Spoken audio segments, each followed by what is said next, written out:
Chapter 10, Turtle in Paradise. Well, so just a little bit of a summary.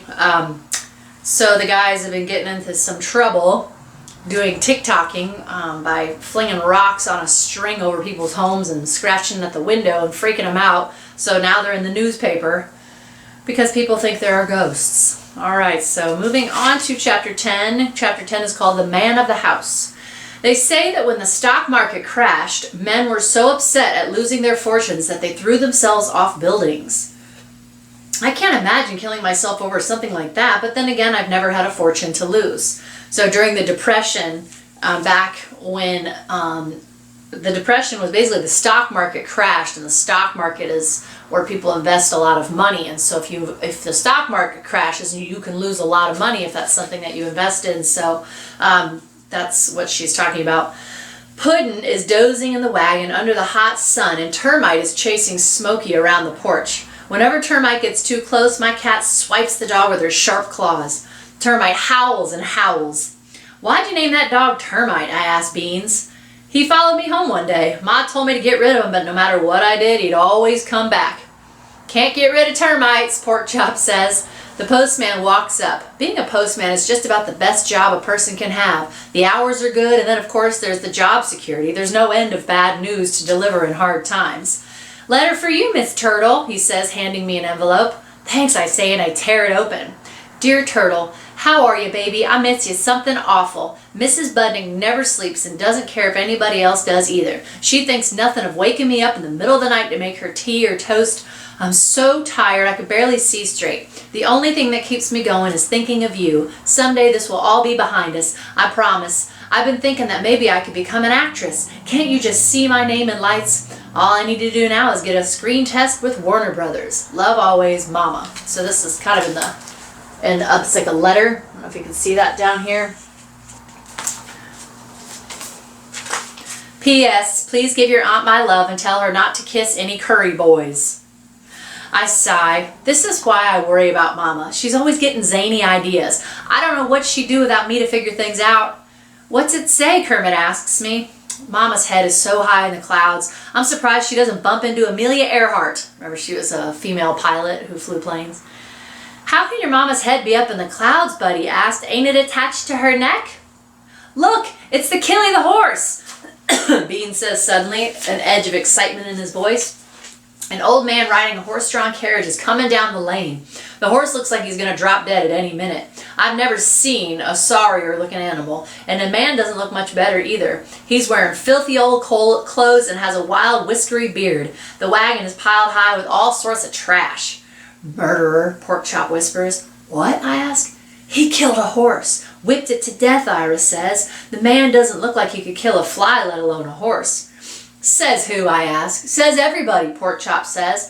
The boys grew quiet as the wagon passes. The next thing I know, all the boys are chasing after the wagon, taunting the old man. Their mocking cries fill the lane. "Killy the horse! Killy the horse!" They jump onto the back of his wagon. "You leave me be," the old man cries, but he loses his balance and he goes tumbling into the dusty lane. The boys erupt into peals of laughter. A lady steps out of her house and says, "You boys stop that right now, you hear me?" The boy's mouth a few half-hearted "Yes, ma'am," and they come sauntering back, snickering under their breath. "You see the look in his eyes when we jumped on that wagon?" Porkchop says. "That was swell." "You said it, pal," Beans said. Killy the horse stands up and climbs gingerly back onto the wagon, gives a whistle, and starts off. "Well, what should we do now?" Ira asks. "Maybe we should go drown some kittens," I suggest. "Ain't no fun drowning kittens," Beans says. "Yeah," Porkchop says, "you gotta light their tails on fire and watch them run around." My gosh, these boys are terrible. I think she was being sarcastic because she's like, "So you're picking on defenseless old men, maybe we should go drown some kittens." She was being sarcastic. A tall man carrying a sack over his shoulder turns onto Curry Lane and Beans inhales sharply. "Poppy," he says, his throat thick. Then he leaps up and runs down the lane. Beans throws himself headlong into the arms of his father, who drops his sack and hoists Beans up easily, hugging him hard.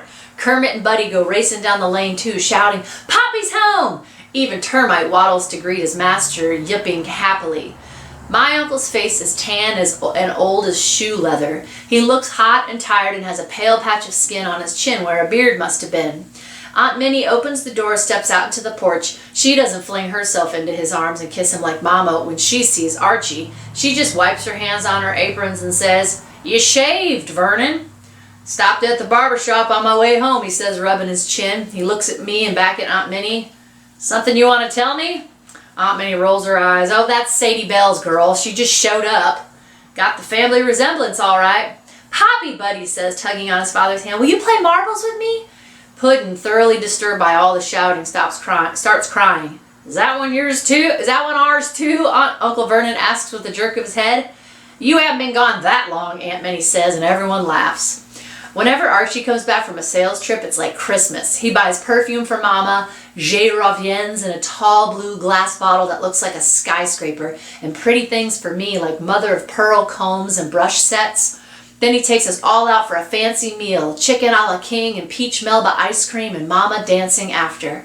Uncle Vernon doesn't buy treats like Archie, but things are different with him in the house. Beans is a little nicer, Buddy has fewer accidents, and Aunt Minnie doesn't seem so tired. Uncle Vernon's got a quiet way about him. He doesn't say much at all, but I like him. Aunt Minnie makes beef stew for dinner to celebrate Uncle Vernon being home. It's delicious. I eat 3 bowls. After the dinner dishes are done, the boys play outside in the lanes and Aunt Minnie delivers clean laundry. It's just Uncle Vernon and me. He pulls the sewing box down off a shelf and takes it into the parlor where he sits by a lamp. He threads a needle, picks up a shirt from the basket of clothes needing mending, and starts sewing a tear on the elbow. His stitches are small and perfect. "Gee, I never met a man who could sew before," I say. "My daddy taught me. He was an old conch sailor. He always said that you should know how to mend your own sail." He cocks his head. "You know how to sew?" "Sure I do." "Sure," I say. "Housekeeper does the mending." Uncle Vernon hands me a needle and thread and a pair of Buddy's pants. There's a tear in the bottom. I look at the radio. "Can we listen to Little Orphan Annie?" He turns it on and we sew and listen to Annie and Sandy. "That Sandy's a smart dog," Uncle Vernon says. "Not as smart as my Smokey," I say. "I saw you brought a cat. What happened to her?" "Well, a bunch of mean kids did it. They tricked her with some ham and then lit her tail on fire." "Oof, that's a hard lesson," he says, "but I bet she won't let that happen again." When I'm finished mending the tear, I hold the pants for Uncle Vernon to see. "Hey, not bad," he says. "Not much point if you ask me," I say. "He can't hardly keep them pants on anyways." "So how are you settling in here?" Uncle Vernon asks me. I'm not really used to having cousins," I admit. "You'll get used to them. I see you've already acquired a taste for turtle," he says. "What?" He looks amused. "Dinner. That was 3 bowls of turtle soup you had, you know." "Oh, I thought it was beef," I say, starting to feel slightly sick. "Whew, seems to mean to kind of eat something that you're named after." "Nothing mean about filling your belly. And turtle's cheap meat," he studies me. "Where'd you get that name of yours?" Mama says I got a hard shell. And I do. I haven't cried since I was 5 years old. I don't think I have much of a choice, to tell the truth. Who else is going to hold things together when Mama falls apart after some man disappears? Once you get out of the habit of crying, you hardly even miss it. "A hard shell, huh?" he says. "You must take after your aunt. I don't know anyone who's got a harder shell than my Minerva."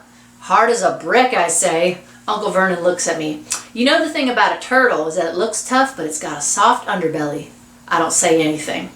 "So I hear your mother is seeing a salesman," he says, tying off a knot. "What's he sell?"